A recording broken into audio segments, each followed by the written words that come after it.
Hoy día vamos a arrancar con el primer, o sea, con el repaso que lo vamos a terminar hoy día. Vamos a repasar las últimas cuatro unidades que hemos visto. Vamos a hacer, recuerden que en estos repasos hacemos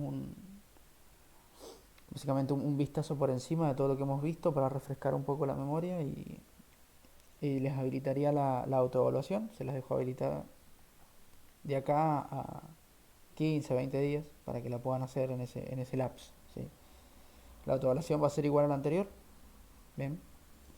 Eh, Obviamente no con las mismas preguntas, porque son preguntas de estas unidades nuevas, pero básicamente es lo mismo. Profe, ¿lo puede repetir ese último? De que van a tener la autoevaluación y que va a durar entre 15 y 20 días. Y la autoevaluación va a tener preguntas de estas unidades que vamos a repasar ahora, de las 5 a la 8. ¿Sí? La, autoevalu- Listo. la autoevaluación es igual a la anterior en cuanto a cómo es, digamos, a que tiene preguntas del mismo tipo y demás, pero obviamente referidas a estas unidades. Bien, arrancando el repaso, teníamos la unidad número 5. En la unidad número 5 habíamos hablado un poquito de las urgencias del pozo. Bien. En la unidad número 7 recuerden que también habíamos hablado de las urgencias de un pozo, pero no es lo mismo hablarlo desde el lado de la perforación que desde el lado de la producción.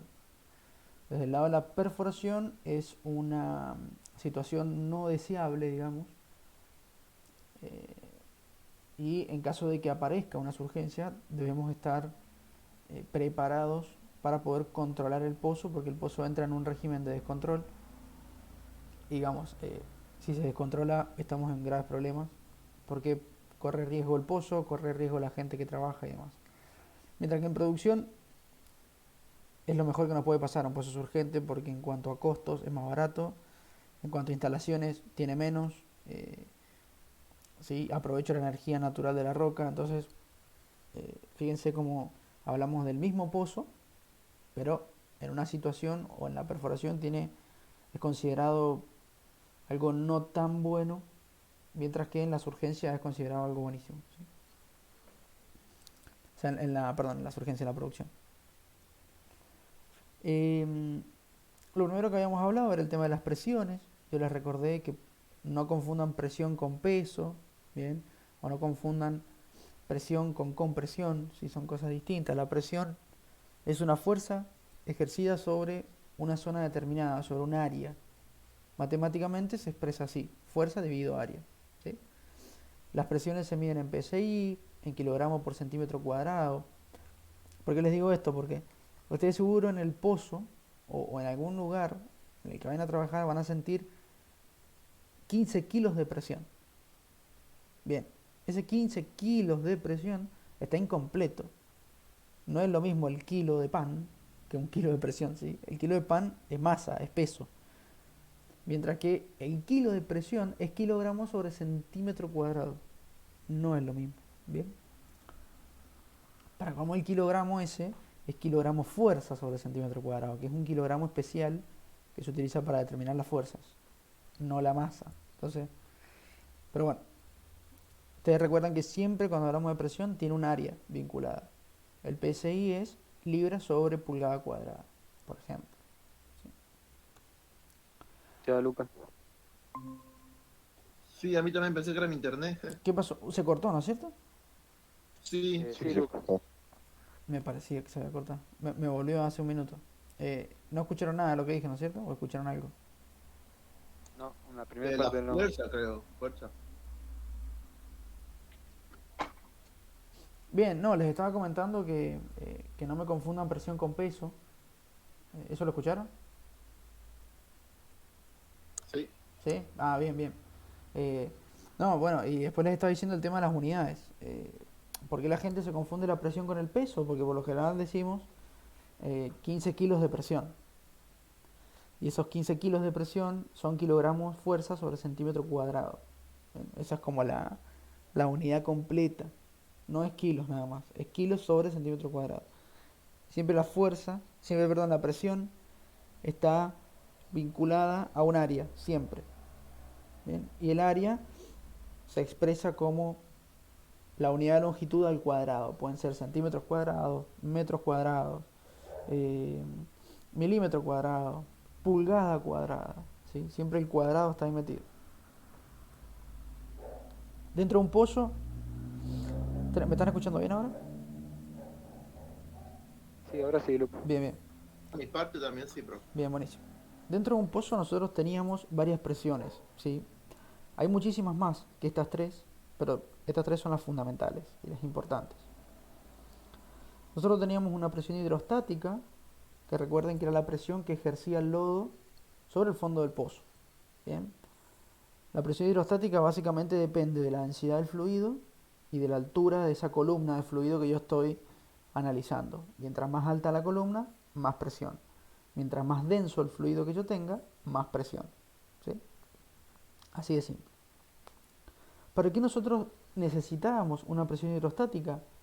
Para poder contrarrestar la presión de formación, que es la presión que tiene la roca. ¿Sí? Esta presión de la roca depende de un montonazo de factores. ¿Sí? Depende de la profundidad de la roca, del tipo de material con el que está, digamos, el tipo de material con el que está compuesta la roca, la porosidad, la permeabilidad, ¿sí? El tipo de fluido. Las presiones de la roca son muy fluctuantes, varían mucho. ¿Sí? No solo dependen de la profundidad. Si bien es verdad que mientras más profundidad, más presión, porque es como el sentido común, eh, puede a veces aparecer alguna, digamos, alguna presión fuera de lo común, o más baja de lo que yo esperaba, o mucho más grande de lo que yo esperaba. El problema se da cuando es mucho más grande de lo que yo esperaba, y es allí donde podemos tener algunas urgencias. Entonces, la idea de la presión hidrostática es contrarrestar la presión de formación. Por lo tanto, yo podría elevar la presión hidrostática muchísimo, aumentando la densidad del lodo. El tema es que yo no puedo aumentar eh, excesivamente la densidad del lodo. ¿Por qué? Porque entra también en juego lo que se llama la presión de fractura de la roca. La roca tiene una presión de formación y además tiene un valor que se llama presión de fractura, que si yo excedo la presión a la que expongo a la roca se empieza a romper, ¿sí? Se empieza a fracturar. Y eso es un problema porque cuando la roca se fractura, yo corro mucho más riesgo de generar una surgencia. Básicamente porque aumento las permeabilidades de la roca, el lodo se mete al interior de la roca y cuando vuelve hacia el pozo vuelve contaminado con lodo, eso me altera mucho la densidad y me empieza a alterar la presión hidrostática y bueno, es como un efecto dominó, una cosa lleva a la otra y de repente tengo un pozo surgente. ¿Sí? Bien, ese tema de las presiones quedó claro. Sí, Lupo. Sí, profe. Bien, bien.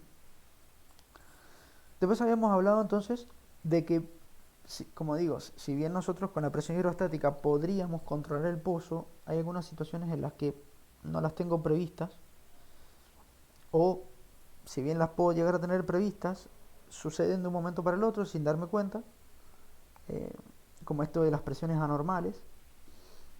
Entonces, debo tener algo que me permita cerrar el pozo. Ese algo son las válvulas preventoras de surgencia. Las válvulas preventoras de surgencia tienen la función de cerrar la boca de pozo, ¿sí? Cerrarlo y nada más. Eh, ¿Qué tipos de válvulas existen? Hay varias. Primero tenemos la válvula anular. Esta VOP es la que se coloca en la punta, en el extremo de todas las VOP. Y tiene la particularidad de poder cerrar sobre cualquier tipo de geometría. Es decir, puede cerrar sobre el cuerpo de la barra de sondeo, puede cerrar sobre el cuerpo del vástago, sobre algún portamechas, no tiene problema. Porque básicamente es una goma que se presiona y esa goma adopta la forma que ella quiera.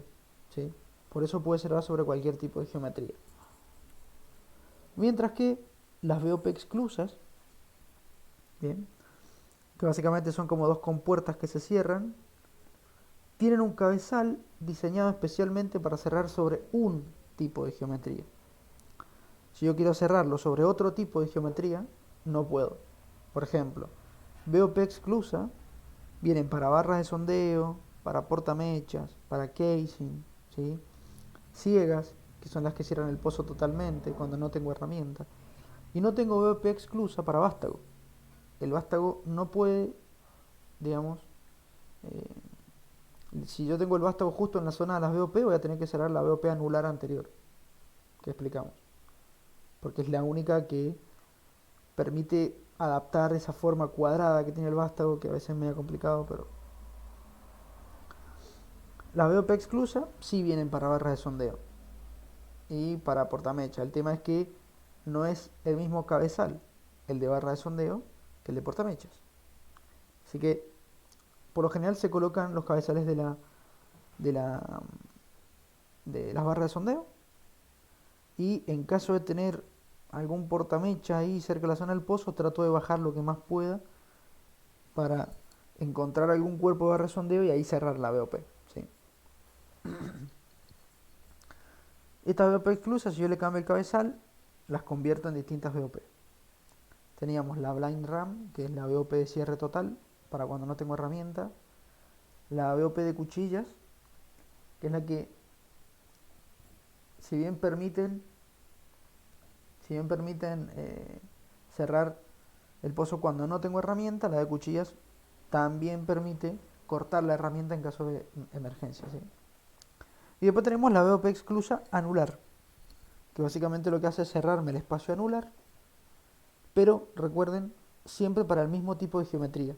Si yo quisiera cerrar sobre otro tipo de geometría con esta BOP, tengo que cambiar el cabezal, ¿sí? Es por eso que a veces se colocan varias BOP, digamos, exclusas. Una ciega o de cuchillas, dos de dos anulares, ¿sí? O pipe ram, que se llaman también. Bien, quedó clara la diferencia entre las dos, ¿verdad? Sí, Lucas. Sí, profe. Bien. ¿Cuál es lo más común que hayan 3, 4? Y lo más común es esto, miren. Eso. Por lo general hay 2 o 3 BOP exclusa, una anular y el drilling spool, que es para el choke manifold.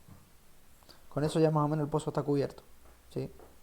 Esta de acá abajo, la BOP, la pipe ram que está acá abajo, que es la exclusa de anular, puede o no puede estar, eso depende.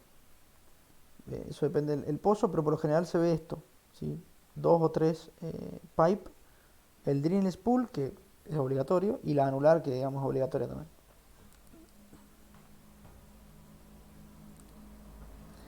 El drilling spool este que les estoy comentando es una herramienta que se coloca en la boca de pozo, como vieron ahí cerca de las BOP, y que permite conectar la línea de alta presión, es decir, la línea de lodo, en caso de surgencia para poder controlar el pozo.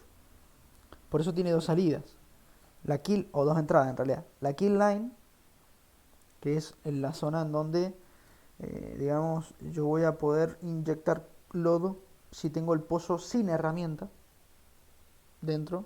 Lo cerré pero no tiene herramienta. Y el choke line sirve para cuando sí tengo herramienta y ocupé las anulares. ¿Por qué?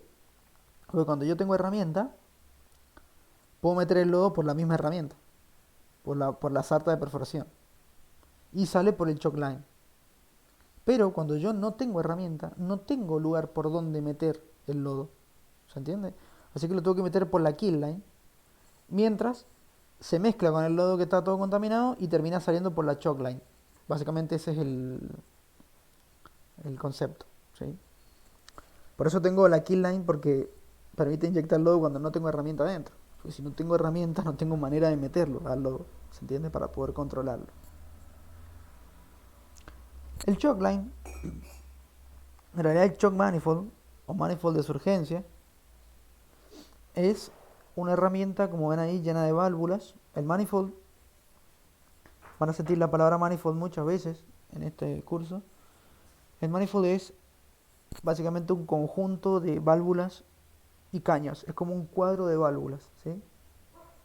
Así lo conocemos nosotros en español, se le dice cuadro por lo general.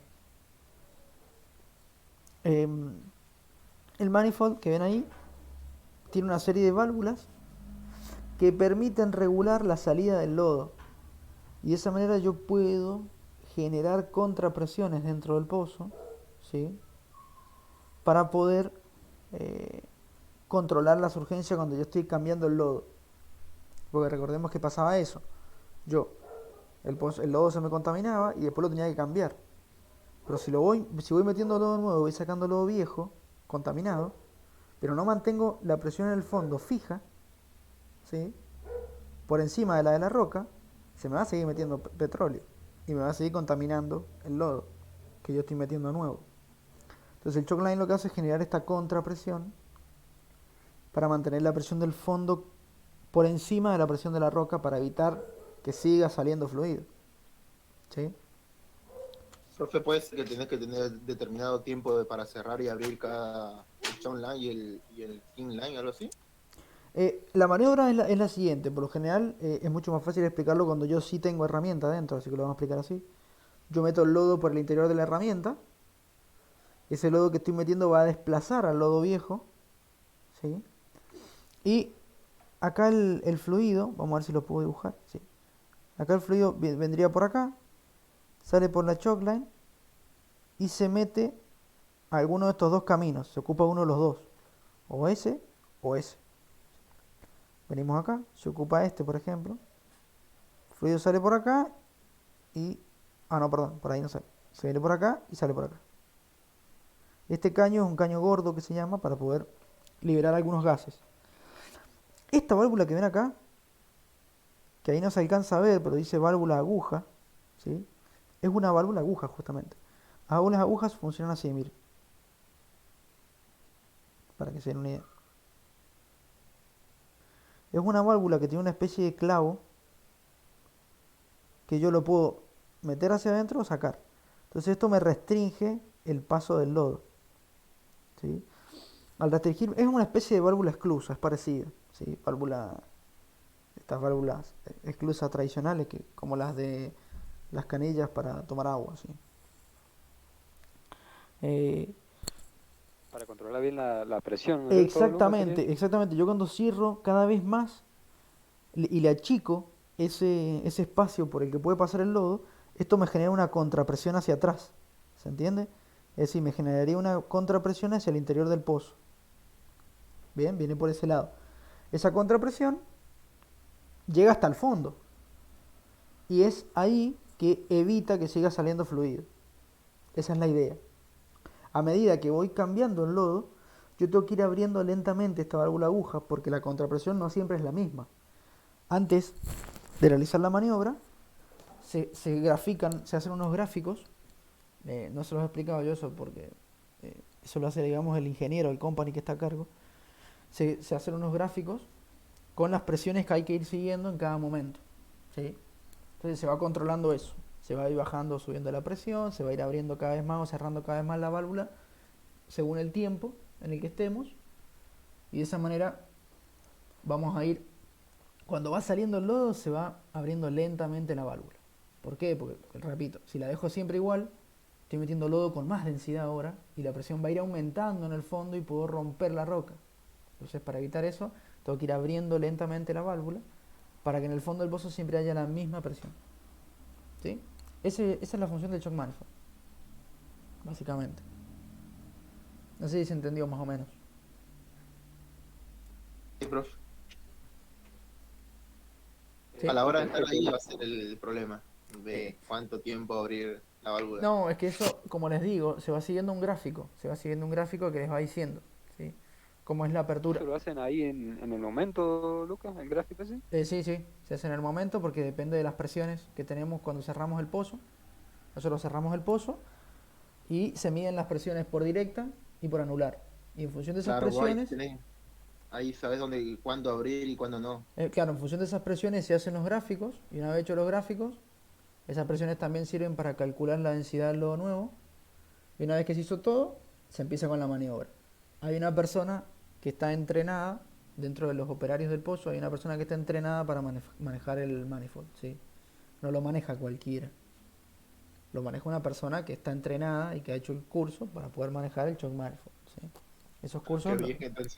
esos cursos los da la misma empresa, por supuesto. Sí, no es que cualquiera va a ir y va a empezar a abrir y cerrar las válvulas. No. Hay una persona, claro. O sea, esto es muy común en las empresas. Cuando nosotros entramos en la etapa de surgencia, se considera una maniobra de alto riesgo. Entonces, cada persona tiene su posición y cada persona tiene su tarea a realizar. ¿Se entiende? Hay uno que va a estar que va a ser el encargado del choke line, de la choke manifold. Eso clavado. Eso está bien. Se Así requiere. no. Claro, no, a ver.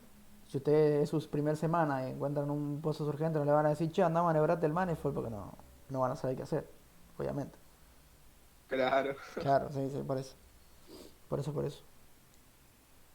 Pero bueno, no tengo ningún gráfico acá para mostrarles, lamentablemente, pero bueno, se hace en función de unos gráficos. En función de unos gráficos con las presiones Y si determinadas y todo. fuera urgencia por gas, Lucas saldría por el otro caño. No, si es urgencia por gas, se realiza de la misma manera. Se realiza de la misma manera, solamente que yo tengo que liberar el gas antes de formular el otro lodo, porque el gas va a seguir subiendo por más que yo cierre el pozo. Y cuando llega hasta la boca de pozo, me la puede reventar por la alta presión que trae el gas. ¿Sí? Entonces lo que se va haciendo es, apenas se cierra el pozo, se mide una presión, que es la presión del anular, eh, y con una presión estimada se va manejando el shock manifold y la idea es ir acompañando la subida del gas. También se va abriendo lentamente la válvula para cuando el gas suba que no acumule presión, para que suba siempre con la misma presión y va a llegar un momento en el que va a salir por el shock manifold el gas. ¿Sí? Básicamente es lo mismo, nada más que se realizan dos etapas. Primero se saca el gas y después se mete el lodo nuevo. Porque yo ni siquiera puedo, porque para calcular el lodo nuevo la presión se tiene que estabilizar en el interior del pozo y yo con esa presión calculo el lodo nuevo. Pero con el gas la presión no se estabiliza nunca. Entonces sí o sí lo tengo que sacar. Porque ni siquiera me va a permitir saber qué lodo necesito. ¿Se entiende?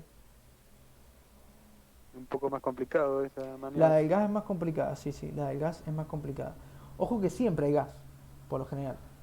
El tema es cuando la surgencia de gas es muy grande. O cuando prácticamente no tengo líquido, es puro gas lo que está saliendo. Ahí sí se complica un poco la maniobra, sí, sí, es una maniobra ya un poco más compleja y de mucho más alto riesgo. El gas siempre es peligroso, por las presiones. Y porque es indetectable, para colmo. En una surgencia yo me doy cuenta porque la presión no para de variar. Pero inclusive, si ya hubiese gas en la superficie, por ejemplo, yo no lo puedo detectar. Porque no tiene olor. Así que no tiene olor a nada, no tiene... como si estuviese respirando aire. Si se ve, vieron, se puede ver si hay alguna salida de gas. ¿Vieron cuando... El calor ese que se... exactamente, eso no me salía la palabra. ¿Vieron que a veces se ve como un reflejo así en el piso? Algunas ondas medias extrañas. O eso lo hace el gas porque tiene una densidad distinta a la del aire. Entonces se ve. Pero si no está saliendo nada y está saliendo muy poquito y prácticamente no se ve, es imperceptible. No me voy a dar cuenta. A menos que lleve un detector de gas. Pero por lo general no se lleva encima. Bien. ¿Quedó más o menos claro? Sí, sí, profe. por mi parte. Sí, bien. Después teníamos el acumulador de presión, que era esto. ¿Sí? Recordemos que el acumulador de presión, yo siempre les he dicho que les he comentado que cuando yo estoy en una surgencia, si bien lo primero que se hace es cerrar el pozo, lo segundo que se tiene que hacer, prácticamente ahí acompañado del cierre de las BOP, es el apagado de todos los motores, eh, porque el gas suele, digamos, introducirse en los motores a combustión. Eh, este gas que se libera a veces del mismo lodo y demás, eh, se mete a los motores, como decía, los acelera, al acelerarlos genera chispas en los generadores y bueno, puede llegar a generar algún tipo de explosión o demás. Entonces por eso los motores se apagan. El tema es que si yo apago todos los motores, no tengo generación de corriente. Y si no tengo generación de corriente, no puedo usar bombas para inyectar el aceite que activan y desactivan las BOP. y que también permiten manejar el manifold y demás. Entonces, porque hay algunas válvulas del manifold que son neumáticas, ¿sí? Las agujas son neumáticas, por ejemplo. Neumáticas no, perdón, hidráulicas, con aceite. Y hay algunas otras que son a control remoto, bueno, varían. El tema principal de que yo no puedo cerrar o abrir las VOP si no tengo corriente. Por eso está el acumulador. El acumulador es son una serie de botellones que tienen un gas inerte dentro que yo le meto aceite. Al meterle aceite, el aceite desplaza el gas y el gas se comprime y guarda toda la presión. Cuando yo abro de vuelta el botellón, el gas se expande, devolviéndome la presión que tenía y el aceite sale con presión. Eso es todo lo que hay que saber del acumulador, ¿sí? Ahí les he puesto que el gas por lo general es nitrógeno, porque es un gas que no reacciona con el aceite, ¿sí? Aún así tiene un fuelle que lo separa, una especie de goma. El acumulador tiene que soportar 3 aberturas y 4 cierres, eso ya se los expliqué. La idea es que si yo me quedo sin aceite dentro de los botellones, al menos las VOPs me quedaron cerradas, ¿sí? Por las dudas. Y bueno, básicamente eso es un acumulador de presión. Lo que hace es acumular el aceite a alta presión. Sí o sí necesito el gas, porque el aceite al ser un líquido, yo no lo puedo comprimir. Si yo le doy presión y no se mueve el aceite no va a agarrar esa presión. Pero el gas sí, porque el gas se puede comprimir. ¿Se entiende? La armadura de boca de pozo, ya se las expliqué. Básicamente esta es digamos, el diseño tradicional. Bien. Siempre lo primero que se ocupa son las pipe ram, te recuerden, ¿no? Las anular exclusas. Si no funcionan estas, puedo ocupar la VOP anular, la que está arriba. Y si no tengo herramienta dentro del pozo, la VOP ciega. ¿Sí? Que siempre conviene que tenga cuchillas por las dudas. Y ya con eso, sí. ¿Sí? ¿Alguien iba a preguntar algo? No, Lucas. Bien. Después hayamos hablado un poquito de las urgencias, ¿sí? Recordemos que las urgencias se produce cuando la presión de la roca es mayor que la presión hidrostática del lodo, ¿sí? Y que si bien yo puedo tener influjos, es decir, puedo tener pequeños ingresos de fluido al interior del pozo desde la roca, eso no significa que es una surgencia. La surgencia es cuando el influjo ya se descontrola y corro riesgo de que el pozo se venga, digamos, el pozo me devuelva todo el fluido que yo le metí y me empieza a escupir petróleo, ¿sí? Eso ya es una surgencia. La idea de esa surgencia es evitarla.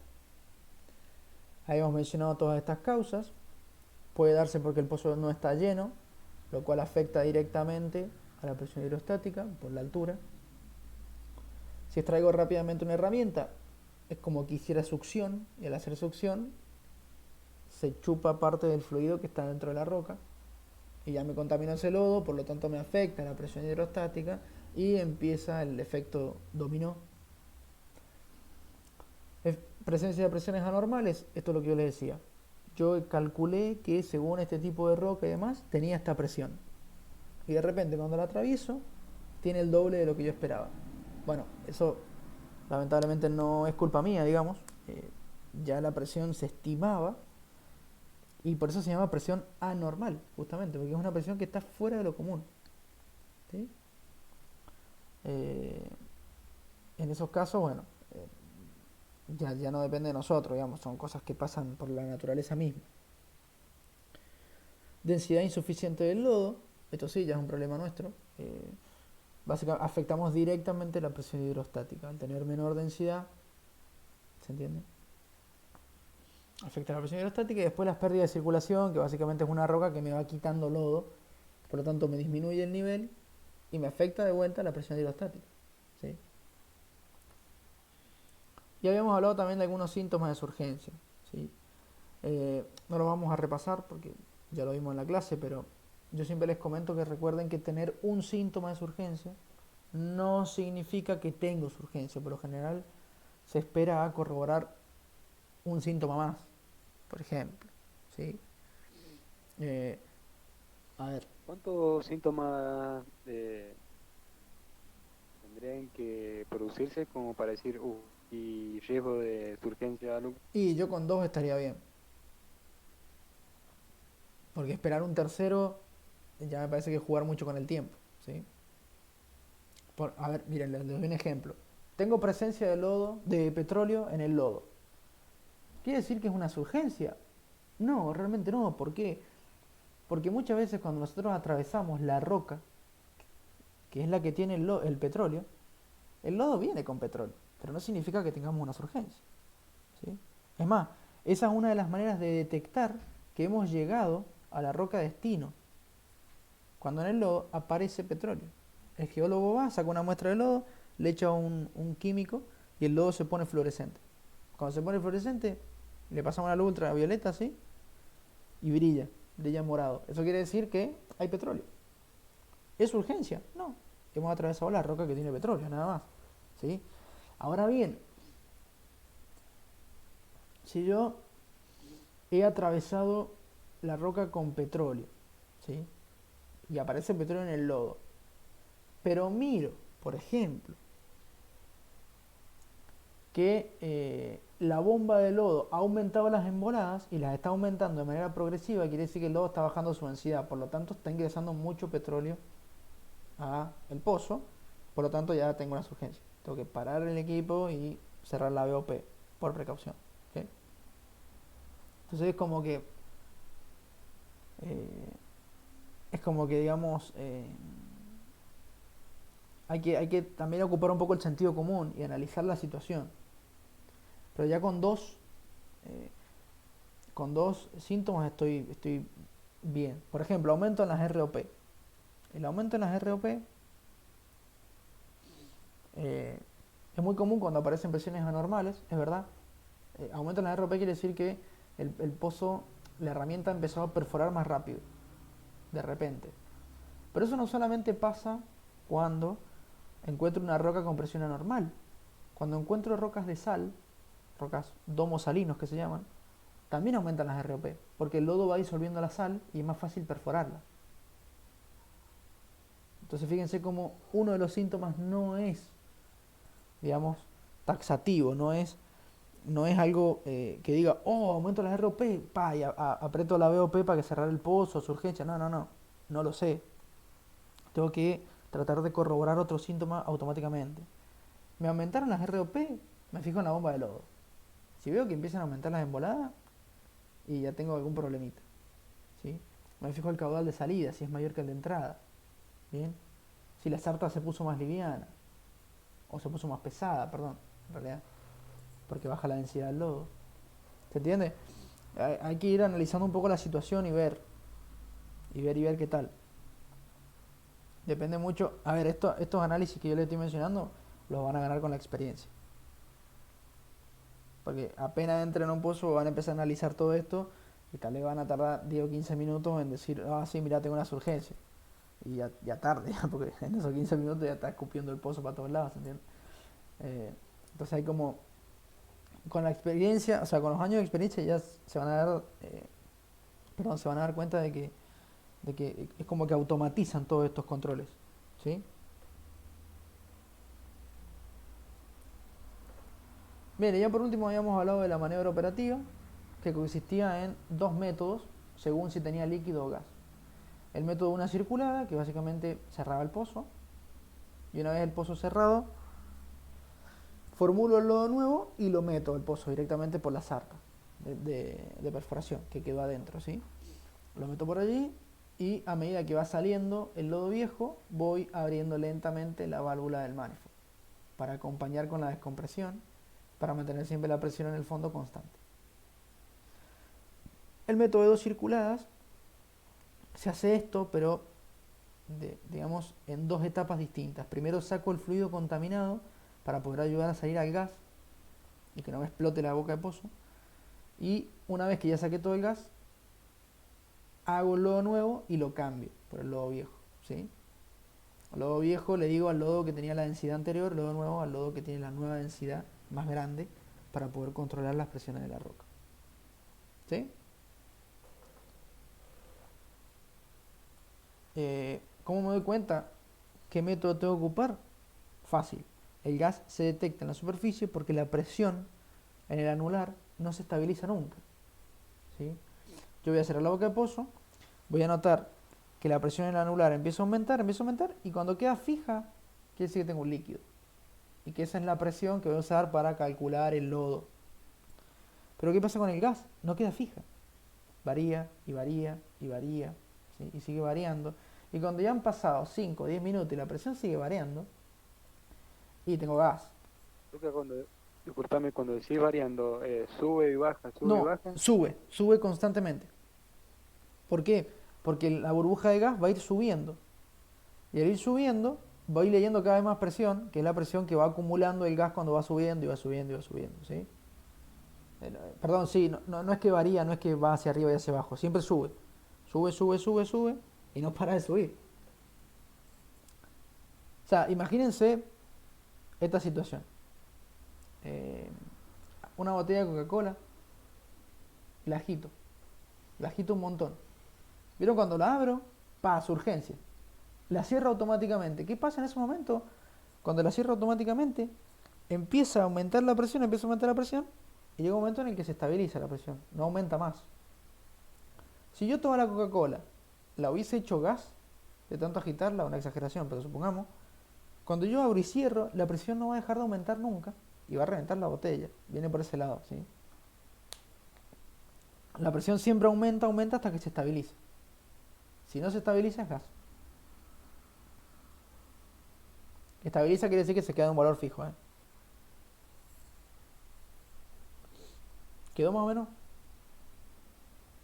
Sí, Lucas, me quedó claro. Perfecto. Bien, eso es todo lo que hemos visto de su urgencia. No sé si tienen alguna duda o algo que quisieran preguntarme.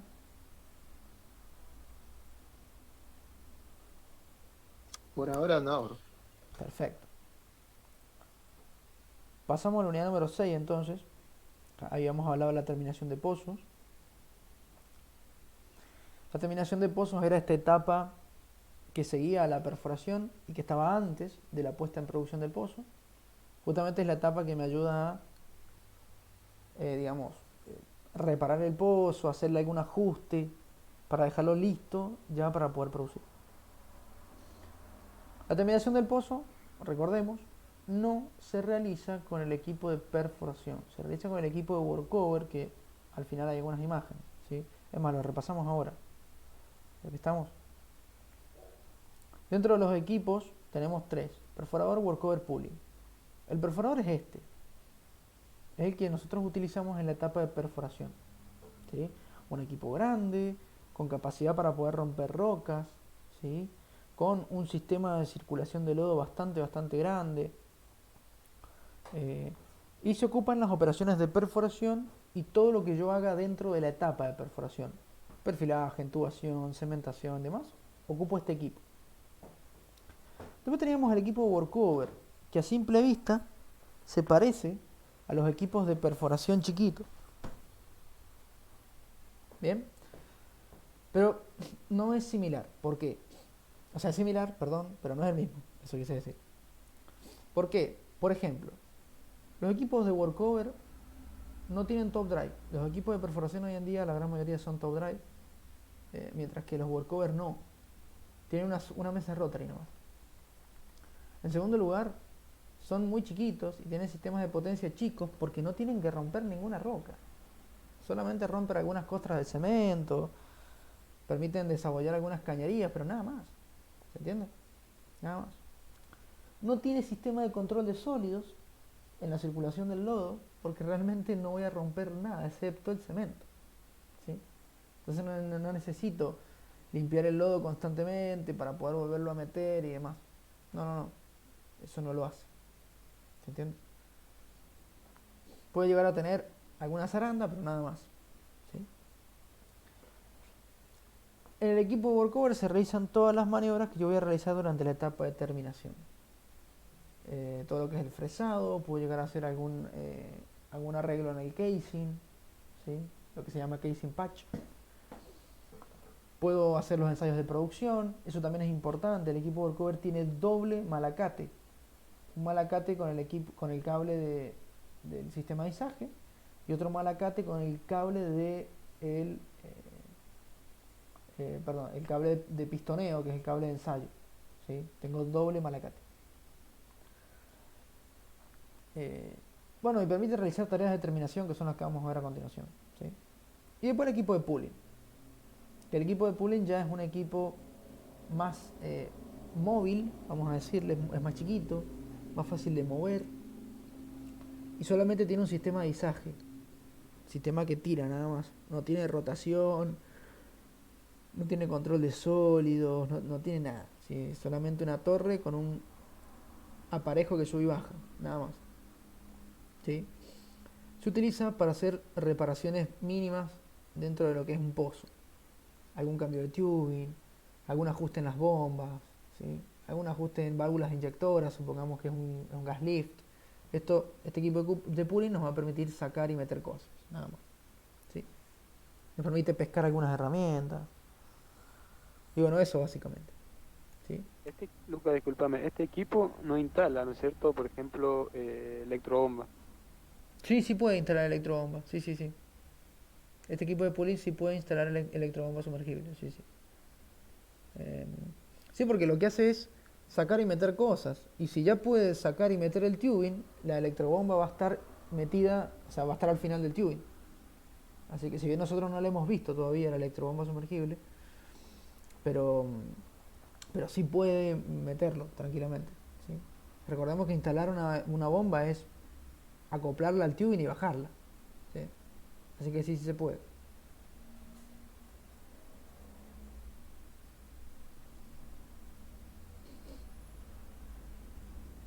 ¿Quedó?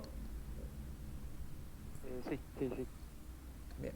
Estos equipos de pooling se ven comúnmente. A ver, todo el equipo de workover y perforación por lo general pertenecen a otras empresas. Mientras que el equipo de pooling por lo general pertenece a la misma empresa que es dueña de los pozos. ¿Sí? Porque son equipos chicos, fíjense, es un camioncito con la torre que rebatible y ya está. Con eso es suficiente. Bien, volviendo a la terminación del pozo, yo les había comentado que la terminación tiene una serie de procesos, de los cuales a mí me han faltado dos acá. ¿Sí? Tenemos el DTM, es el desmonte, transporte y montaje, o desmontaje, transporte y montaje, como le quieran llamar. Es el proceso por el cual un equipo se va y viene el otro equipo. ¿Por qué? Porque el pozo, yo les recordaba que se cementa, se lo tapa y se va el equipo perforador y viene el equipo de workover. Eso es el DTM. Una vez que se instala, hay que hacer las pruebas de presión, ¿sí? Las pruebas de hermeticidad de las cañerías. El sistema de workover, al igual que el perforador, tiene un montón de cañerías y demás que van a llevar fluidos a alta presión y yo tengo que corroborar que las instalaciones estén bien hechas, por lo tanto hago una prueba de hermeticidad para ver si tiene filtraciones en algún punto de las cañerías. Después pasamos al fresado de la limpieza, que básicamente es una etapa en la cual se limpia el pozo. Si llegan a haber quedado algunas costras de cemento, por lo general se rompen los tapones de cementación, ¿sí? Y se deja libre la zona de cualquier impureza. Permite desabollar cañerías y demás. Luego de esta etapa viene el cambio de fluido. El pozo había quedado con el fluido de desplazamiento de la cementación, que suele ser lodo de perforación. Y ahora yo necesito un fluido de terminación. El fluido de terminación sirve para poder contrarrestar las presiones cuando hago los punzados, por si el pozo me surge. ¿Bien? ¿Te puedo hacer una consulta, Lucas? Sí, sí, sí. Habías hablado la prueba de línea. Sí. ¿Te acordás que te había hecho la consulta? Porque en la prueba, digamos, Sí, sí. de autoevaluación, no estaba. Esto iría en segundo lugar, digamos que acá no está, ¿verdad? Exacto. Es lo que yo le decía, la prueba de hermeticidad. Es lo mismo. La prueba de línea, prueba de hermeticidad, ¿sí? Prueba de presión. Es todo lo mismo. Básicamente se comprueba que las líneas que van a llevar el fluido estén bien instaladas, haciendo unas pruebas de línea que se llaman, o pruebas de presión o hermeticidad. Yo le doy presión, meto un fluido con alta presión, que por lo general es agua, y me fijo si tiene alguna filtración. Y ya con eso es suficiente. Eso iría después del DTM. antes del fresado y después del DTM. ¿Sí?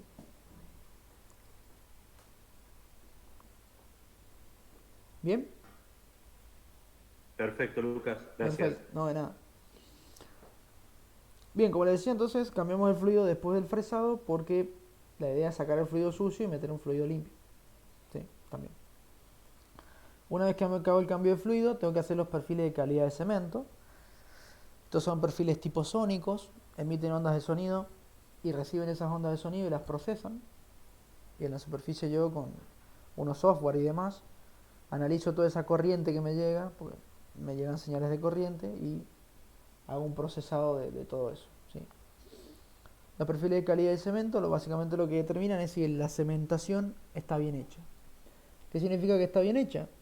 El cemento tiene que estar perfectamente adherido a la cañería, perfectamente adherido a la roca, y en el medio el cemento no debe tener burbujas, debe ser una roca maciza de cemento, ¿se entiende? Por lo general le quedan burbujas, eso está claro. Por lo general sí le quedan burbujas, pero digamos, eso no significa que la cementación está mal hecha. Es como que, a ver, si es lo que yo le decía, si está mal hecho el cemento, pero estoy en una zona que realmente no es muy importante el cemento, no me preocupo. ¿Sí? En caso de que la cementación esté mala, es decir, mal cementado en una zona que debería estar bien cementada, tengo que hacer una cementación correctiva, que eso ya se los expliqué la semana pasada. Básicamente se pone un tapón en el pozo, por debajo de la zona problemática, punzo esa zona y le meto cemento a alta presión, ¿sí? Para que llene todos los espacios huecos. Si el cemento estaba bien, Lucas, sí, antes, cuando no habían estos tipos así de pruebas, ¿qué se hacía? ¿O directamente no se hacía? nada, nada, se seguía nomás. Pero los perfiles igual de calidad de cemento son bastante viejos, ¿eh? Hace mucho que se realizan. No sé bien la fecha, pero seguro antes de los 70, segurísimo. Es una herramienta bastante simple, es emisión y recepción de ondas, de sonido. Funciona como un sonar. Y los sonares son viejos ya. ¿Sí? Creo que para la Segunda Guerra Mundial ya los ocupaban, así que del 45 estamos hablando, imagínense. Así que es una tecnología vieja. Obviamente ahora está súper refinada, pero es una tecnología bastante vieja. El concepto, digamos. Igual está bien así por nuestra seguridad de nosotros. ¿Cómo? Igual está bien, digo, mejor. Si tenemos mayor información, tenés Sí, más seguridad, digamos. sí, por supuesto, por supuesto. A ver, inclusive hay perfiles hoy en día que son perfiles que creo que ya se los he comentado, de resonancia magnética nuclear. Básicamente es muy complejo de explicar porque les tendría que explicar primero lo que es un spin atómico. Básicamente es un momento electromagnético que se genera en los átomos que tienen un protón. Protones impares, es como re complicado de explicar. Realmente no vamos a entrar en esos detalles. Pero vieron la resonancia magnético nuclear de la medicina, que permite analizar tejidos blandos y todo eso. Bueno, es lo mismo, pero dentro de un pozo. Mete una herramienta que emite campos electromagnéticos, eso afecta a los protones de hidrógeno, a los átomos de hidrógeno los afecta, alterando sus espines, manejándolos a mi placer, y en función de la respuesta que yo obtenga puedo determinar todo: porosidad, permeabilidad, tipo de fluido tipo de fluido en serio, si es petróleo, si es agua, si tiene gas, todo, puedo saber todo. Puedo saber inclusive hasta si el cemento está bien o no. Estamos hablando de unas herramientas excesivamente caras de bajar a un pozo, ¿sí? Para que se den una idea. Muy pocos pozos tienen resonancia magnética nuclear, ¿sí? Se utiliza más que nada para la detección específica del petróleo. Pero es una maravilla, hasta me dice la cantidad de petróleo que tengo en la roca, en ese punto. Es muy bueno, pero bueno. Para un perfil de calidad de cemento, con esto estoy re bien. Listo. Herramienta sónica, viejita, confiable. Ya está. Como les decía, si el cemento está malo, se arregla. Si el cemento está bueno, se prosigue hacia el punzado. El punzado se realiza de varias maneras. El más común es con unas cargas explosivas, que tienen la función de romper la cañería en un pequeño punto, ¿sí? De 1 pulgada tal vez de diámetro el orificio, como mucho, 2 pulgadas, siendo muy brusco, digamos, más de eso no. Se rompe un pequeño orificio en el casing, se rompe esa parte de cemento y se perfora también hasta la roca. ¿Para qué sirve el punzado? Para poder comunicarme la roca con el interior del pozo, porque si no, no la puedo sacar al fluido. Una vez que hago el punzado, tengo que hacer un ensayo de pistoneo. Se baja un pistón con el cable de pistoneo del workover, ¿sí? Y se empieza a pistonear, se va sacando hacia arriba, se baja, se saca hacia arriba, se baja, ¿sí? Y así, sucesivamente, voy pistoneando el pozo. Esto va a hacer que yo empiece a sacar el fluido de terminación y después empieza a aparecer petróleo. Entonces, esto va a generar que el pozo me empiece a entregar petróleo y yo puedo examinar qué petróleo es de paso. Puedo sacar una muestra, a ver qué petróleo es, si es muy liviano, si es muy parafínico, tiene mucha densidad, si no, puedo ver un montón de cosas. Si tiene mucha agua. Y además puedo verificar con el ensayo de pistoneo si la zona del punzado ha quedado afectada o no. Si ha quedado afectada quiere decir que la roca se ha molido mucho, ha quedado muy fina y me ha afectado la permeabilidad. Entonces tengo que hacerle un tratamiento ácido. Se inyecta ácido y ese ácido lo que hace es, digamos, limpiarme la zona y ya está. Con eso es suficiente. ¿Sí? Y ahí recupero un poco de permeabilidad y de producción. Y una vez que se hicieron los ensayos, con todos los datos obtenidos, se baja el sistema de producción correspondiente. ¿Sí? Estos sistemas de producción, habían 5, recordemos, son estos que están acá: surgencia natural, gas lift, bombeo mecánico, PCP y bombeo electrosumergible. Estos 5 son los que vamos a ver, bueno, los que van a ver con el otro profesor. Conmigo ya vieron 2, van a ver los otros 3 con el otro profesor, ¿sí? Cada sistema de extracción se adapta a un tipo de pozo distinto. No es que yo puedo poner el que a mí se me dé la gana, ¿no? Es como que dependo mucho de los parámetros del pozo para elegir el sistema que se adapte mejor a ese pozo, ¿sí? Bien, eso sería terminación de pozo. No sé si les ha quedado alguna duda, si quieren preguntarme algo. No, profe, Bien, estuvo bien explicado. bien, perfecto. Recuerden que esto es un repaso, ¿eh? O sea, tampoco vamos a... Pero si tienen alguna duda me lo preguntan.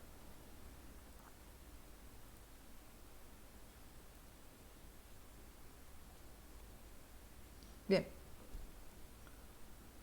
Luego habíamos... Che, les comento algo. Se ha levantado como un viento bastante potente acá. No sé qué onda. Y se puede llegar a cortar el internet. Así que si se corta, avíseme, por favor. Sí, está corriendo bastante fuerte. Sí. Ah, cierto que ustedes de Junín. Sí, no sé qué pasó, que se levantó viento. Para cómo no sé si es onda, pero espero que no. Creo que está fresquito. Sí, acá en San Carlos también. Bien. Uy, decían que se entraba un frente frío esta noche. Oh, qué bien. Bueno, a mí me encanta el frío, pero me encanta el frío. La paso re mal con el calor. Bien, seguimos. En la unidad número 7 habíamos visto 2 cosas: herramientas de producción y sistema de surgencia natural. ¿Sí? En la primera parte, en la parte de herramientas de producción, habíamos visto varias herramientas. Una de las más importantes era el tubing, ¿sí? El tubing es esta cañería que parece un casing, pero no es un casing. Es una cañería de 4,5 pulgadas para abajo. Recuerden esto siempre. Nunca van a encontrar un tubing de 5 pulgadas. Nunca. Eso ya es un casing. Que se ocupe un casing como tubing es otra cosa. Pero que es un tubing no lo es. Es un casing. Los tubing son de 4,5 pulgadas para abajo. ¿Sí? El tubing es la cañería de producción.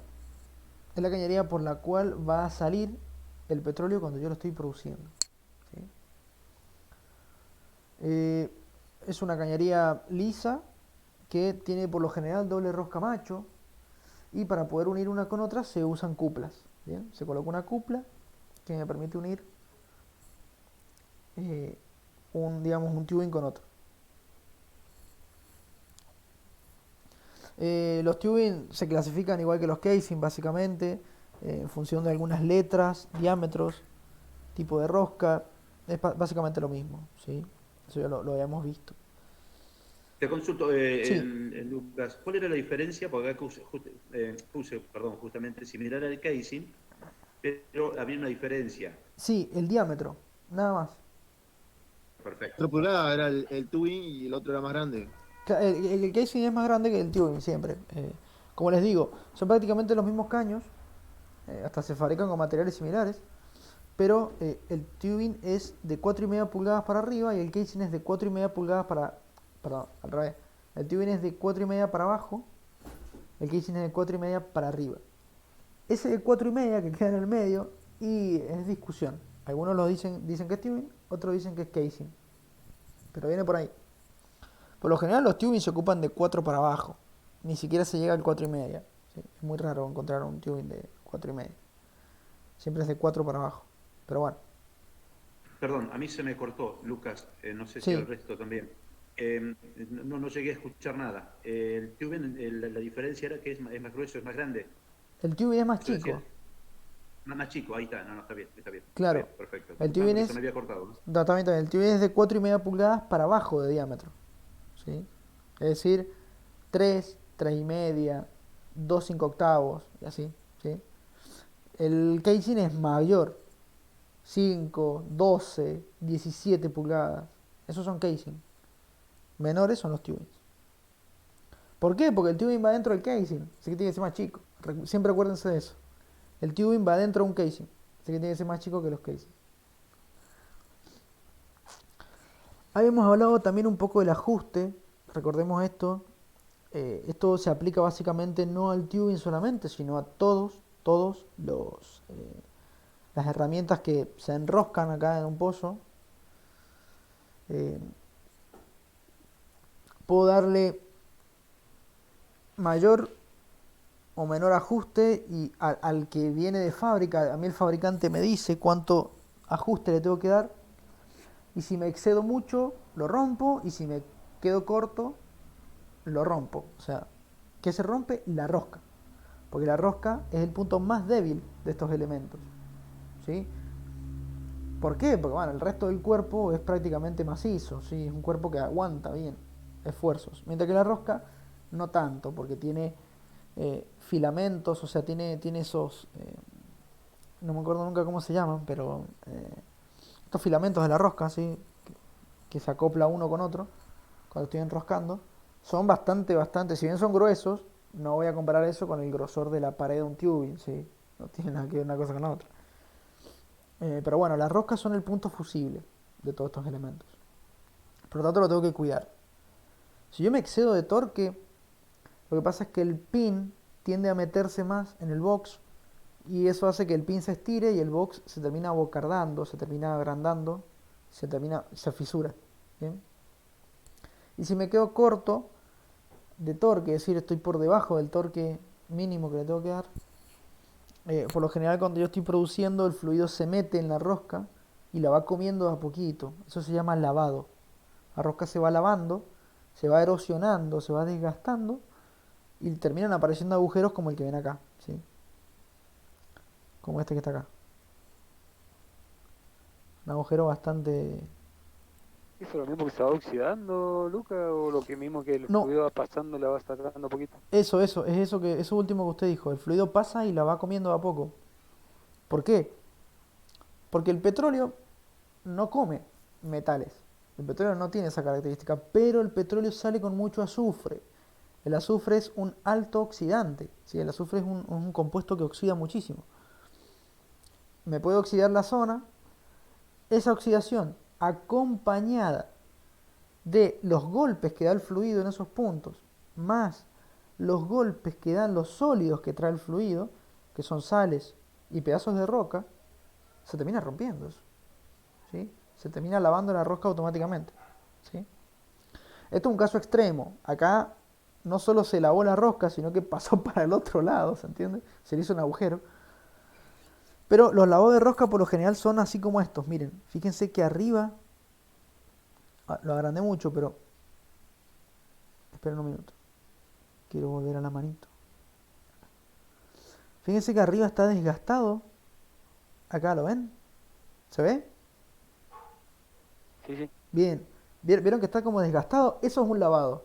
Lo de abajo, bueno, un lavado excesivo, se le echa un agujero, pero eso es un lavado. La rosca se desgasta en ese punto y ya no tengo rosca. Por lo tanto, en ese punto no se va a unir bien, no me va a sostener bien al otro tubing que tengo por debajo y se puede romper. Se termina quebrando totalmente la rosca, se va todo al fondo y tengo que ir a pescar. ¿Sí?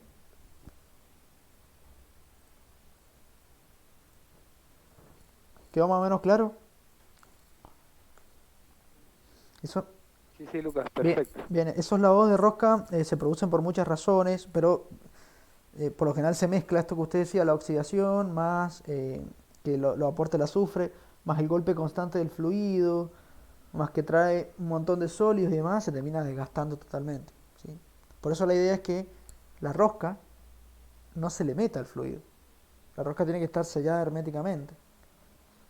A veces se le pone grasa para generar este sello, pero por lo general los tubing no se les pone. Se produce lo que se llama un sello metal-metal.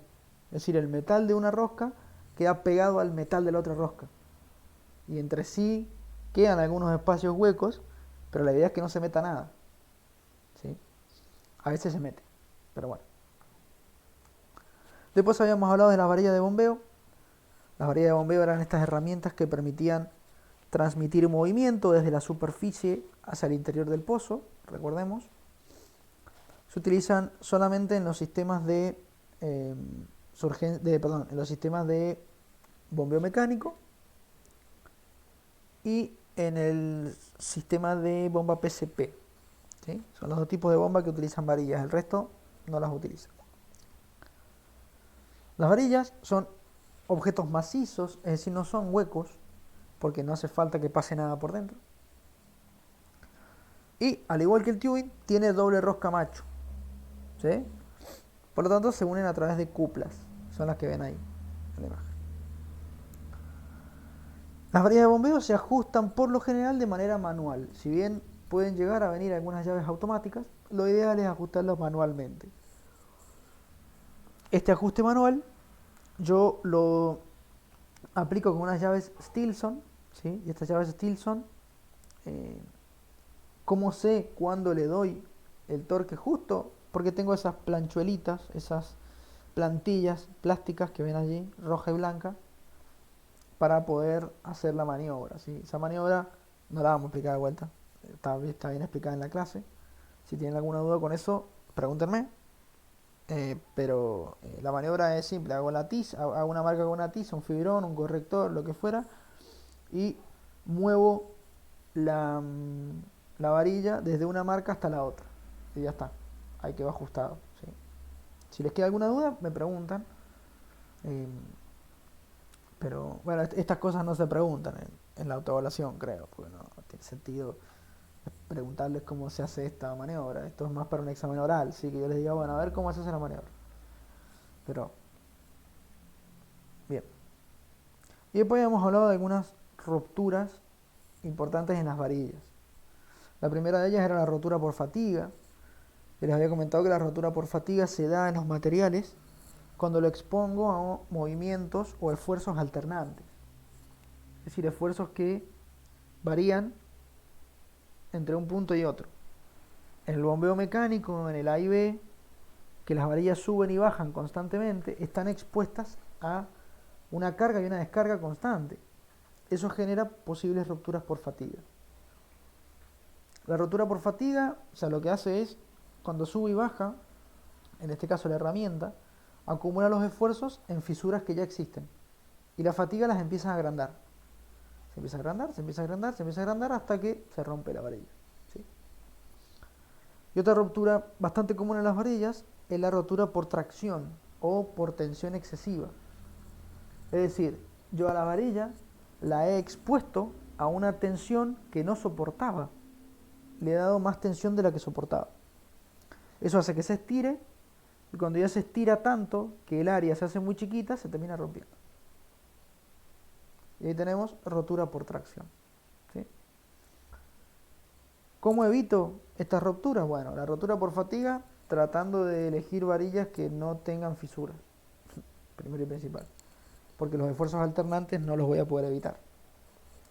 Y en segundo lugar, en todo caso, si veo que tiene, haciéndole mantenimiento constante y viendo que si ya ha generado una fisura importante la varilla, la cambio. ¿Se entiende? Y en el caso de la rotura por tracción, tengo que ver que la varilla que he elegido sea la correcta y que va a, digamos, soportar los esfuerzos a los cuales yo los voy a exponer. Eso ya es más un error de diseño. Lucas, esos controles, Lucas, disculpame. Sí, ¿Esos controles se hacen una vez al mes, por ejemplo? me parece que cada más, ¿O cada más? sí, cada más. Creo que una vez cada 3 meses más o menos. Se hace como 4 veces al año. ¿Por qué? Porque cada vez que hago una maniobra de estas tengo que parar el equipo. Por lo tanto, si paro el equipo, el pozo no produce. ¿Se entiende? Entonces, parece que no, pero es un costo importante para la empresa, entonces por lo general se hacen cada 3 meses. Porque a ver, igual se examina, ya veo que las cargas y descargas que tiene el equipo son muy grandes y cada 3 meses es mucho tiempo. Y a veces no llego a hacer el mantenimiento y las varillas se rompen antes de los 3 meses. Entonces, bueno, tengo que hacerlo ahí antes. Eso depende mucho de los pozos, pero un número estimado sería cada 3 meses, más o menos.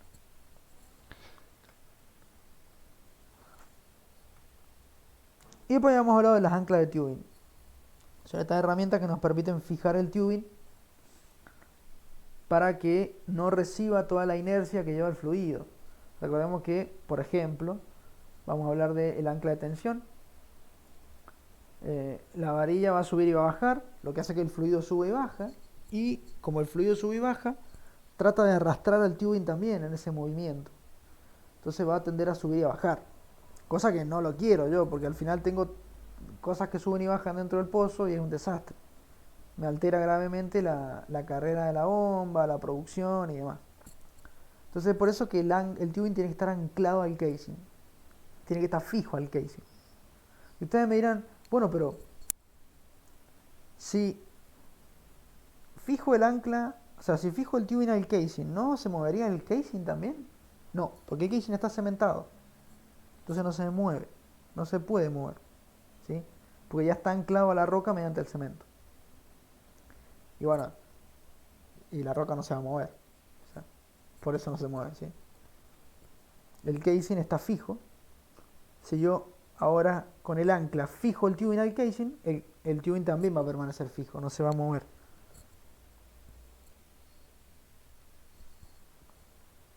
Bien, pasa lo mismo con el ancla de torsión, es el ancla de giro. ¿Sí? El casing no va a girar porque está cementado, por lo tanto al fijar el tubing tampoco giraría. ¿Sí? Y ya por último los colgadores de tubing, que habíamos dicho que venían roscados y bridados. Siempre la brida soporta más presiones que la rosca. ¿Sí? Aún así las bridas se clasifican según las presiones. Hay bridas de 3000 psi, 4000, 5000, 6000. Si yo tengo un pozo que tiene 6000 psi y le pongo una brida de 3000 y me va a explotar la boca de pozo, ¿se entiende? Tengo que colocar la brida que se ajuste a las presiones de producción.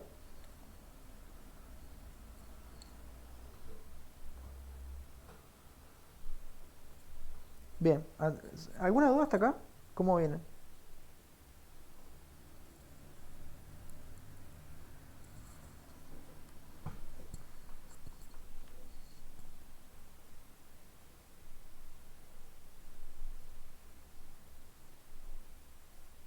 ¿Me escucharon lo que pregunté? Porque se cortó. Sí, sí, porque me respondieron en el chat. ¿Se escuchó bien? Sí, Lucas, sí, te Sí, escuchamos. perfecto, perfecto. Se escuchó, se escuchó. Bien, bien. Menos mal, porque digo, no, mira que no se escuchó. Cuando ya nadie me responde, digo, esto se cortó. Bien, No, profe, te escucho bien. perfecto, perfecto. Pasamos entonces al tema de su urgencia natural. ¿Sí? Recordemos que este sistema de extracción es un sistema poco común hoy en día ya. Muy pocos pozos son surgentes naturales. Ya es algo que se ha perdido con el tiempo. No porque sea un sistema que, no sé, se perdió o dejó de estar de moda, sino porque es un sistema que depende mucho de las presiones de las rocas y ya los yacimientos están bastante reventados y están explotados por todos lados. Entonces la presión de la roca se termina perdiendo. Que, a ver, no es algo que yo pueda controlar. La presión de la roca se va a perder tarde o temprano, así que tarde o temprano empiezan a aparecer menos pozos surgentes.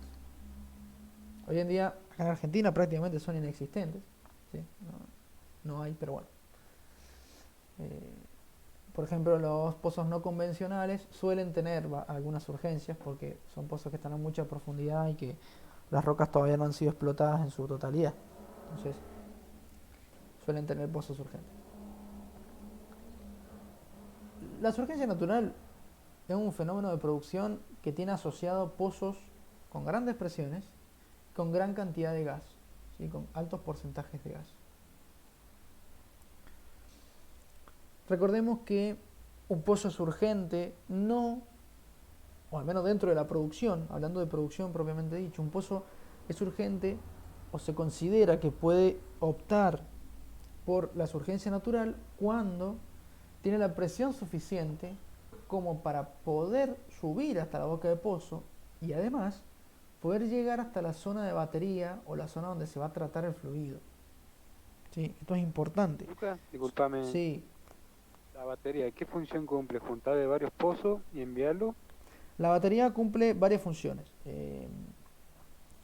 Lo primero que hace es juntar todo lo que está en el yacimiento, ¿sí? Junta todo el crudo del yacimiento y le saca el agua, ¿sí?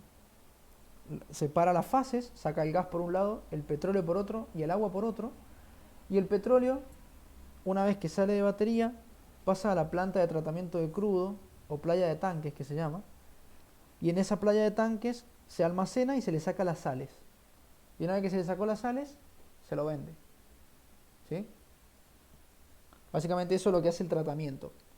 Separa fases y elimina sales y sólidos también, para dejar lo más puro que se pueda el petróleo. ¿Sí? Y al gas se le hace otros tratamientos, como el endulzado, es decir, se le quita el azufre y se le quitan los vapores de agua. Y se vende el gas directamente. Por lo general se inyecta directamente al gasoducto para el consumo. Y si no, se lo puede ocupar para gas lift.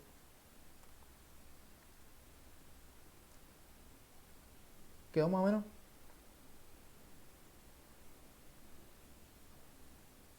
Lucas, discúlpame, estarías mandando, perdóname porque me tengo que retirar, ¿eh? Sí, sí. ¿Estarías mandando hoy este video o mañana? Creería O el lunes, que digamos. hoy, mañana, el lunes, no sé, cuando se Está bien, termine de subir, está pero bien, sí, se está sube y bien. lo mando, no se hagan problema. Se sube y lo mando. Está bien, yo estoy bastante accidentado, vos sabés que escucho muy cortado, pero igual Sí, sí. por eso preguntaba para mirar después bien el video. Sí, no hay Porque problema, no hay estamos con problema. tormenta de viento en Chubut, así que bueno. No hay Bueno, problema, no hay problema. bárbaro. Saludos para todos, abrazos, buen fin de semana. Chao, chao, que ande bien. Buen fin de semana. Bueno, Bueno, como les estaba comentando, entonces la batería tiene esta función. Separa el agua del gas y del crudo. El gas lo manda a tratar a una planta, el crudo lo manda a tratar a otra planta, ¿sí? Para sacarle las sales al crudo. Y una vez que el crudo está listo, se puede vender. ¿Sí? ¿Quedó más o menos? sí. Profe, ¿le puedo hacer una pregunta? Sí. Ya lo había explicado usted en anteriores clases, esto de la explicación del proceso de surgencia. Y viste que está el gas, está el tanque, el último. Y acá hay uno, el más chiquito, que no ¿Está sé hablando su función. de la imagen, esto? Sí, sí, de la imagen. Ah, El más bien. pequeñito, no, el de al lado. Bien, bien, bien. Esto es un tanque. ¿Sí? Esto es un Sí, tanque. Y esto es un separador vertical. sí. El separador, que todavía no lo vemos eso, pero el separador Es el corazón de la batería. ¿Sí? El separador es justamente el elemento que separa las fases. Separa agua por un lado, gas por otro y petróleo por otro. ¿Sí? Acá no se ve que tenga salida de agua, por ejemplo, pero sí tiene una salida de agua. ¿Sí? También. Eso ya lo vamos a ver bien. Conmigo no lo van a ver, lamentablemente lo van a ver con Juan Pablo Manucha. Lo van a ver en las unidades de producción 2. Ahí se ve el tratamiento del fluido, batería, playa de tanques, todo. Pero básicamente todo esto es la zona del tratamiento del crudo. Porque el crudo, como les digo, no es que el fluido lo saco del pozo y lo vendo. No, no, no. Porque lo que saco del pozo es una mezcla de cosas. Que para cómo tienen valores distintos. El agua no tiene valor en absoluto, el petróleo tiene un valor, el gas tiene otro valor. Y dentro de los petróleos, cada petróleo, según su densidad, tiene un valor distinto. Entonces, hay que, digamos, separarlo lo mejor que se pueda, dejarlo lo más limpio, hacer los ensayos correspondientes para poder venderlo y demás.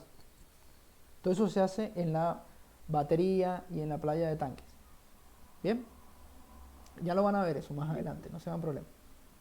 Dale, muchas gracias.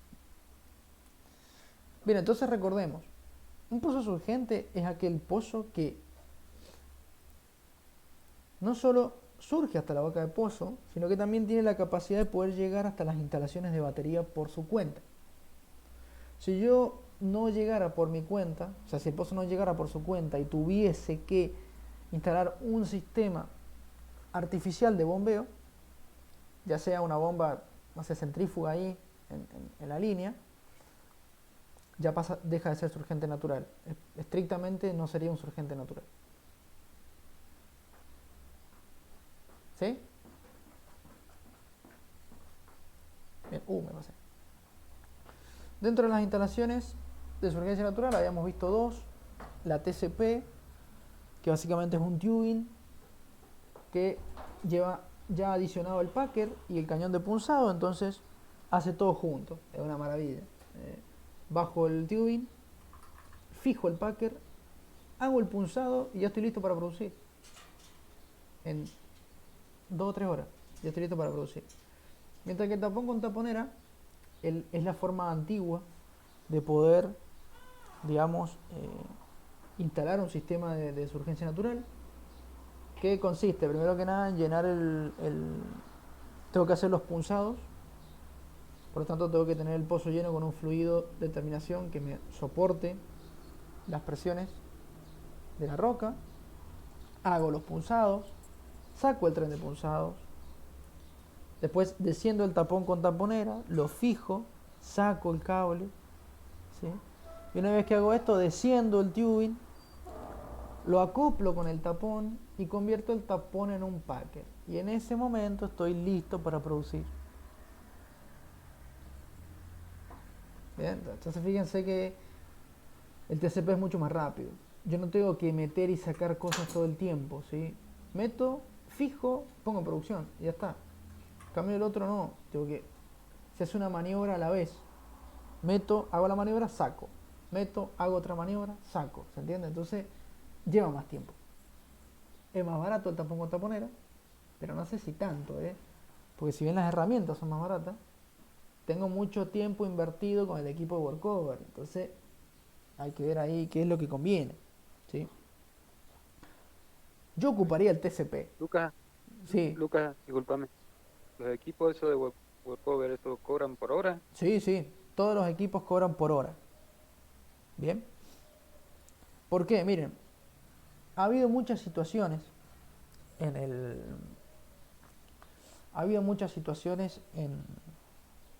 dentro de la industria. Hace un tiempo se cobraba por proyecto, ¿sí? Hace un tiempo bastante largo. Entonces cobraban por proyecto, independientemente de el tiempo que tardaran. Entonces, ¿qué hace la empresa de workover? Hace todo rápido. ¿Se entiende? ¿Por qué hace todo rápido? Porque ya le pagaron el proyecto entero. Si ese proyecto tarda 2 semanas en hacerlo o tarda 40 años, le da lo mismo porque ya le pagaron el proyecto. ¿Se entiende? Entonces, ¿qué hacía? Tardaban lo menos posible. ¿Qué pasa cuando las cosas se hacen a las apuradas? Se hacen mal. Entonces, ¿qué pasa? Empezaron a quejarse las personas que pagaban por los pozos porque los proyectos estaban mal hechos. Se le pagaba a todos por proyecto, al perforador, al workover, todo. Entonces los proyectos terminaban a la ligera y mal. ¿Qué se empezó a hacer? Se empezó a establecer lo que se llaman las tarifas horarias, ¿sí? Los equipos se les paga por hora, ¿sí? Entonces, ¿qué pasa? El equipo va a tardar más, ¿sí?, en hacer las cosas y las va a hacer bien. El tema es que llegó un momento en el que empezaron a cobrar demasiado. Entonces, ahí fue donde se establecieron las distintas tarifas. El equipo cobra por hora, pero según lo que esté haciendo. Es decir, tiene una tarifa para cuando el equipo está parado, tiene una tarifa para cuando está realizando una maniobra, tiene una tarifa para cuando está punzando, tiene una tarifa para cuando... y así. ¿Se entiende? El equipo perforador pasa lo mismo. Tiene una tarifa de sacada de herramienta, una tarifa para circulación, otro monto para perforación, otro monto para... ¿cómo era? En stand-by, es decir, cuando está quieto. Un monto para repasar el pozo. Según lo que haga, es la tarifa que corre. Y eso lo lleva el company. El company lleva todo anotado y dice de tal hora a tal hora se hizo tal cosa, entonces automáticamente calcula la tarifa. Tienen una base de datos y unos programas especiales que ocupan ellos, ¿sí? De esa manera va controlando. Si se hace la cementación, tiene otro monto y así. ¿Se entiende? Entonces, de esa manera se controla que el trabajo se haga bien, pero que no se tarde demasiado. ¿Por qué? Porque la tarifa, la más cara es la de perforación. Después todo lo que es stand-by y demás es más barato. O sea, al equipo no le conviene estar parado ahí, porque podría estar perforando en otro lado y ganando más plata. ¿Se entiende? Entonces de esa manera ganaron todos. Se cobra por tiempo. Y el monto de ese tiempo depende de la tarea que se esté realizando.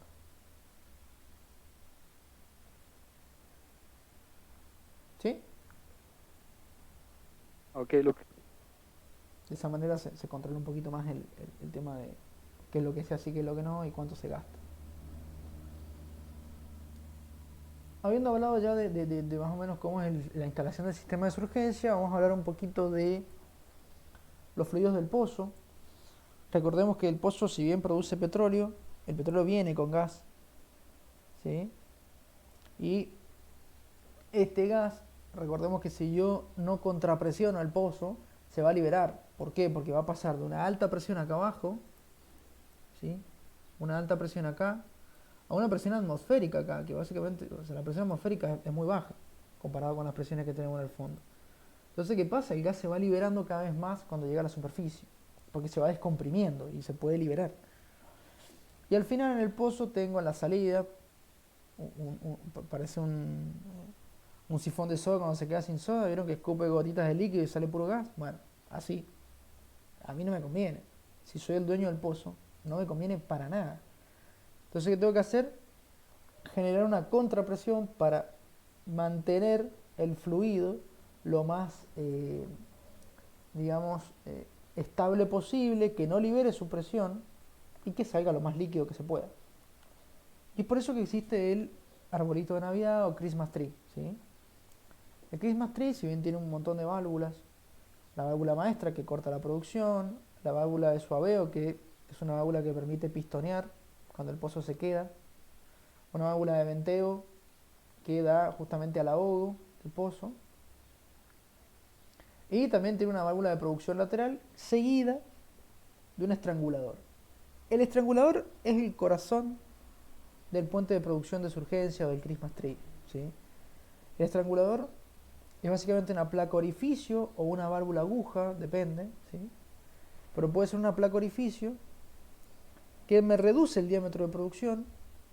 Eso permite manejar el caudal de producción y a su vez generar la contrapresión para que el gas no se me libere, ¿sí? ¿Sí? Entonces de esta manera la producción de un pozo surgente se mantiene lo más controlada que se pueda y el gas lo mantengo dentro del petróleo para que no se me libere y no se me haga un desastre, ¿sí? Bien, ¿alguna duda? ¿Algo no les quedó claro de todo esto?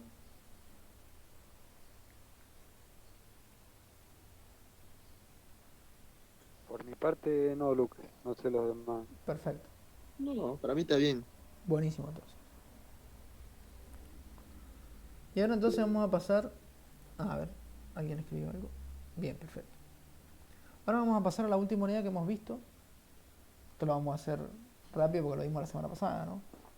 El sistema gas lift.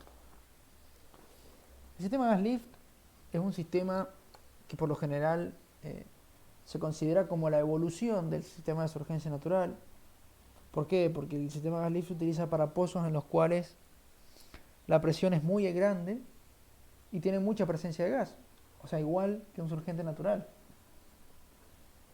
Pero ¿qué pasa cuando el surgente natural ya no tiene las fuerzas, ya no tiene la presión suficiente como para poder llegar hasta la batería? Bueno, lo mejor es colocar un sistema gas lift.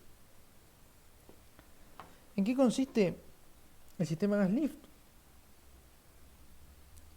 Consiste en la inyección del gas que yo produzco de los pozos, ¿sí?, para poder alivianarme la columna de fluido y de esa manera que la presión de la formación tenga mayor presencia. Yo acá no modifico la presión de la roca, eso ténganlo en cuenta. Lo único que hago es modificar la presión hidrostática, la bajo. Y al bajar la presión hidrostática, la presión de la roca ahora tiene más, tiene como que, digamos, una menor contrapresión, ¿sí? Y tiene mayor presencia, esa es la palabra, no me sale otra palabra. Tiene mayor presencia, ¿sí? Como que se impone ante la presión hidrostática y puede vencer y de esa manera el pozo surge. Es una especie de surgencia artificial, ¿no? Como inyecto gas para generar nuevamente una surgencia. Pero no puedo hablar de surgencia natural porque yo he tenido que hacer todo un tratamiento de gas y una reinyección para que el pozo surja. Por lo tanto, es artificial, ¿sí? Ya he tenido que meter mano, ya he tenido que aplicar todo un sistema de tratamiento, es decir, tengo energía vinculada que tuve que aplicar para que el pozo produzca, ¿sí? Por lo tanto es un sistema artificial de producción. Habíamos hablado que el gas debe ser tratado, recordemos esto. El gas, antes de inyectarse en el pozo, pasa por una zona de tratamiento en donde se realizan endulzado y un deshidratado.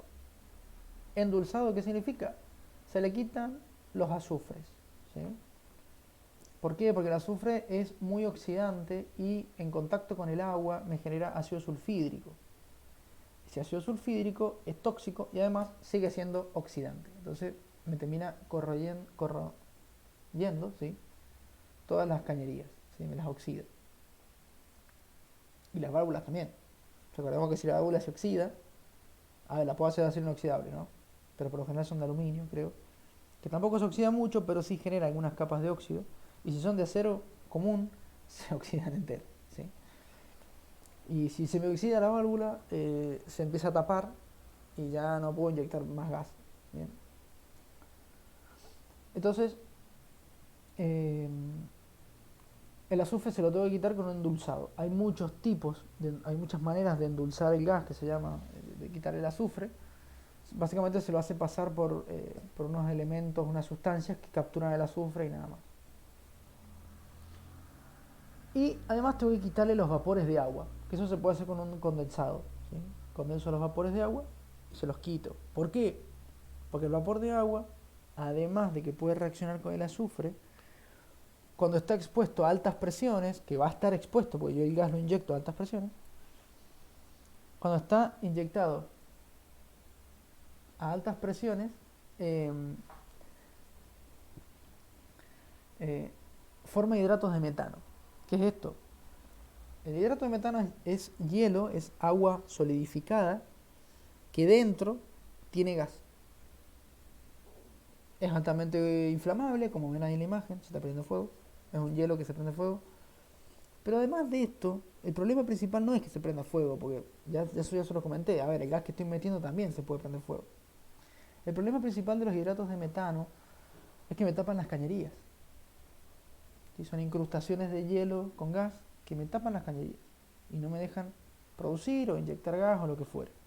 Entonces por eso es importante tratarlo al gas que sale del pozo, ¿bien?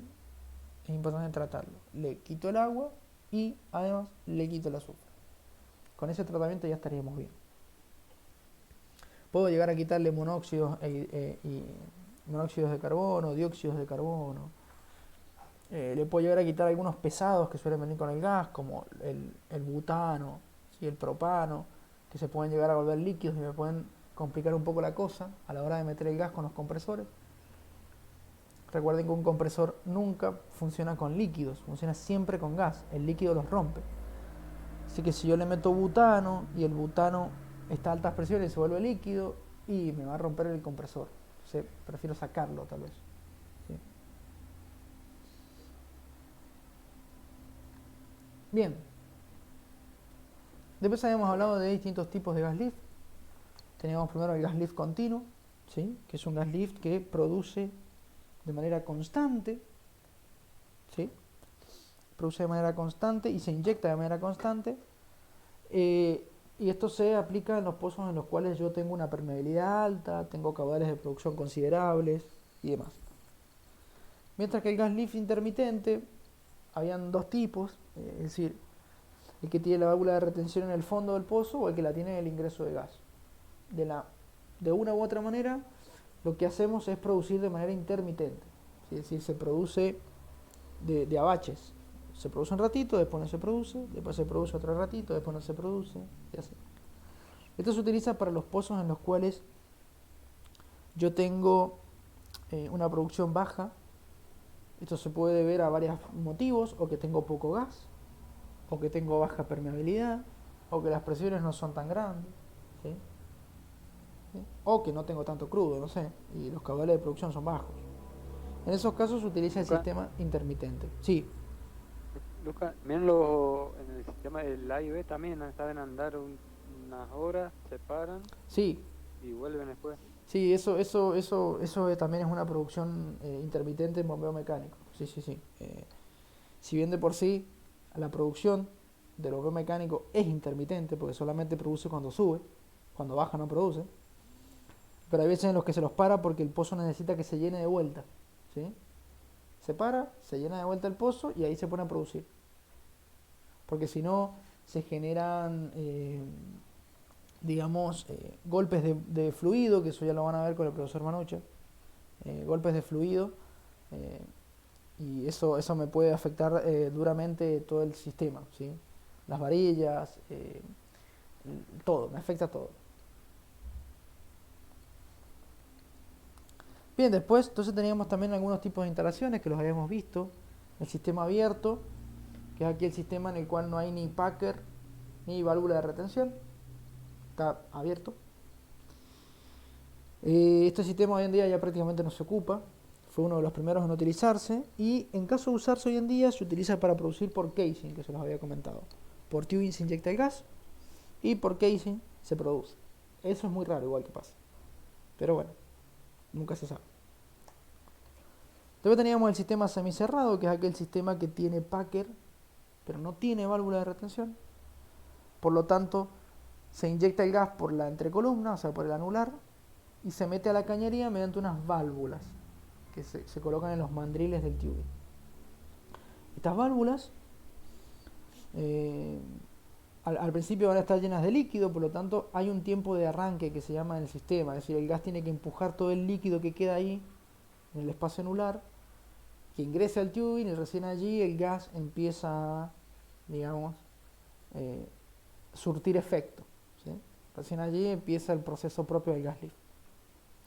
Y después tenemos el sistema cerrado total, que en ese caso tengo packer y tengo válvula de retención también, ¿sí? En esos casos también tengo un tiempo de arranque determinado, porque si no el pozo no arranca, porque ¿qué pasa? Cuando fijo el packer, el espacio anular queda con líquido. Ese líquido tiene que sí o sí salir.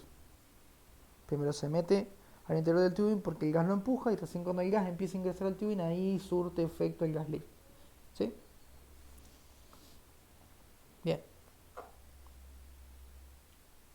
¿Alguna duda hasta acá? ¿Me van siguiendo? Perfectamente explicado, profe. Perfecto. Ninguna duda. Bien, bien. Después teníamos algunos elementos del pozo. Son elementos que son propios del sistema gas lift, más que nada. ¿Sí?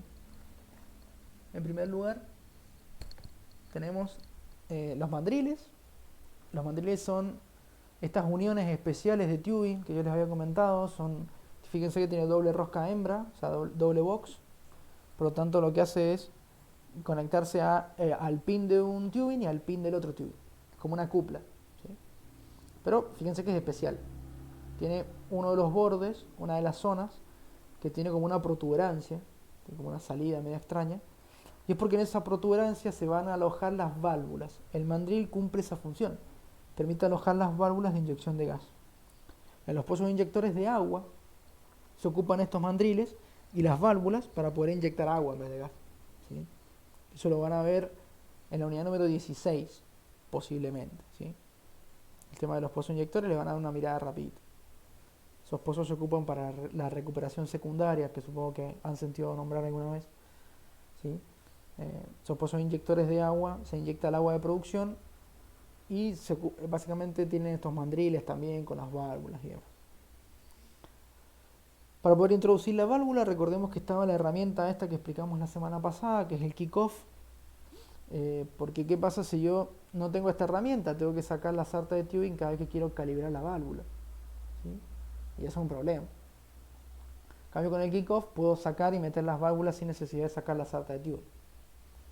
El kick-off es esta herramienta que tiene esta pata de mula que nosotros habíamos hablado, que yo la puedo accionar cuando llego al mandril, la pata se abre y la válvula encaja justo en unos bordes que tiene el mandril a presión, por lo general. Una vez que acciona a presión, activo desde arriba el kick-off, se desenrosca y la válvula queda fija allí en el mandril, saco el kick-off hasta la superficie y vuelvo a ponerle otra válvula y bajo para instalar la válvula. Por lo general las válvulas se instalan y se desinstalan desde abajo hacia arriba. ¿Sí? Siempre instalo la que está más abajo primero, después la otra que le sigue y así.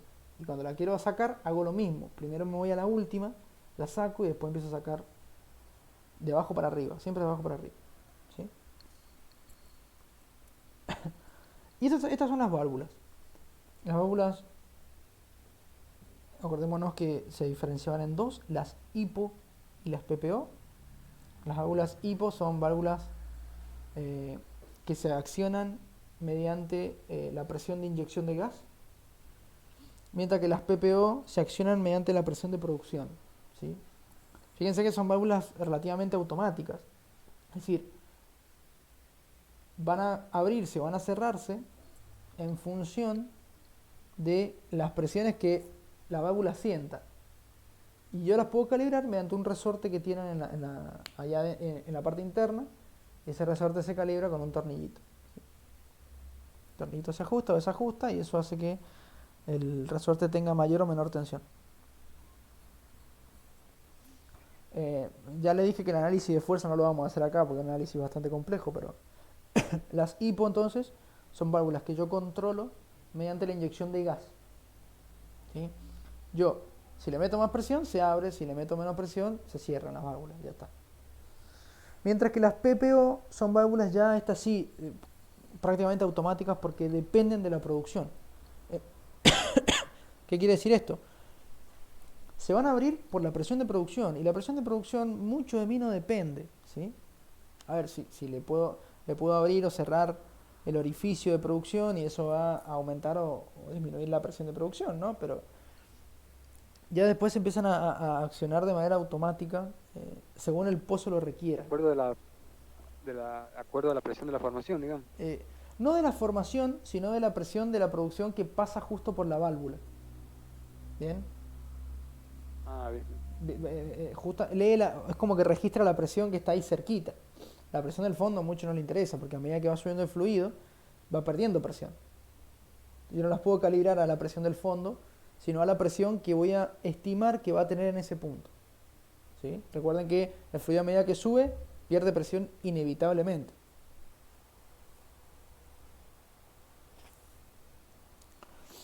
Bien. Y ya por último habíamos hablado un poquito del control de la producción. Se puede controlar la presión en el interior del tubing, ¿sí? O se puede controlar la presión en la entrecolumna. La entrecolumna me sirve para detectar las presiones de inyección de gas y la del tubing la presión de producción, ¿sí?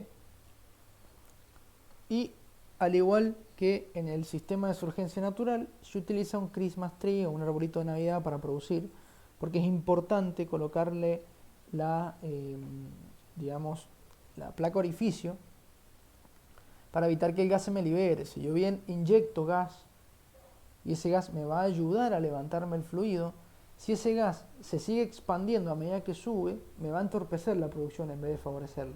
Entonces, tengo que tratar de evitar que el gas se expanda de manera descontrolada, ¿sí? Como lo mismo que explicamos hace unos minutos. Exactamente lo mismo, ¿sí? Así que hay que tener cuidado con eso. Y bueno, gente, eso era todo. Sí, tal cual. Eso es todo lo que hemos visto. Yo ahora mismo les voy a activar la autoevaluación para que la puedan realizar de acá a 2 o 3 semanas. Después cualquier otro problema que llegan a tener se lo comentan al otro profe, pero no sé si tienen alguna duda de lo que hemos estado viendo, algo que me quisieran preguntar. De mi parte no, Luca. Me Bien. quedó claro. La mía no, pero te quiero hacer una consulta. ¿Cuándo cierra esto de la evaluación? No, ni idea. Dentro de, a ver, ¿qué día es hoy? Hoy somos 2 de octubre. 2 de octubre. Y bueno, la podemos extender hasta dentro de 2 o 3 semanas. Hasta el 23, ¿les parece? Sí, sí. Sí, Bien. el No, 23. yo más pregunto por el tema de que tengo otras materias, ¿viste? Sí, sí, no hay problema. No, el 23 estaríamos, ahí se cerraría. Yo se los programo para que se cierre ese día y listo. Dale, dale. Sí, porque esta semana fueron las complicadas, tuve parciales y por eso Sí, sí, no hay preguntaba. problema, no hay problema. Bueno, gracias. No, no hay de qué. Bueno, no sé si tienen alguna duda, si no, cerraríamos la clase por hoy y ya. No, iba a decir nos veríamos la semana que viene, pero ya no nos veríamos la semana que viene. Así que cualquier cosa que necesiten igual pueden preguntarme, no hay problema. Por más que no les esté dando clases, si me preguntan alguna duda yo se la respondo, no tengo ningún tipo de inconveniente. Así que Qué bueno, lástima, che. bueno, No gente. tenerte más de profesor. Y bueno, son las cosas de la vida.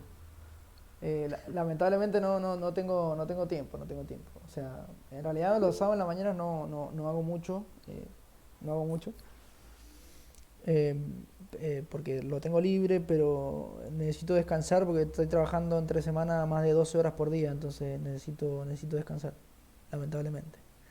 No, no, te entiendo. Yo No me también queda otra. agarré tarde, noche, viste, las cursadas y es complicado Sí, la sí, es cabeza. complicado, complicado. Así que bueno, ahora sí quedan en buenas manos, porque el profesor Juan Pablo es muy buen profesor, así que no se hagan problema por eso. Así que bueno, gente, Y si termino la cursada, voy a decir por Lucas Alarra que me fue bien. bueno, buenísimo, Ya no sirve el otro día. buenísimo, buenísimo. Bueno, gente, entonces nos estaremos encontrando en algún momento, posiblemente. Que anden bien y que cualquier consulta ya saben, me pueden preguntar, no hay problema. A ver si algún día jugamos a la pelota. Así que, no, si yo soy un asco. Así que bueno, gente, nos estaremos viendo. Que anden muy bien. Chao, chao. Un gusto. Buen fin Chau, de- Bien chau. para todos, che.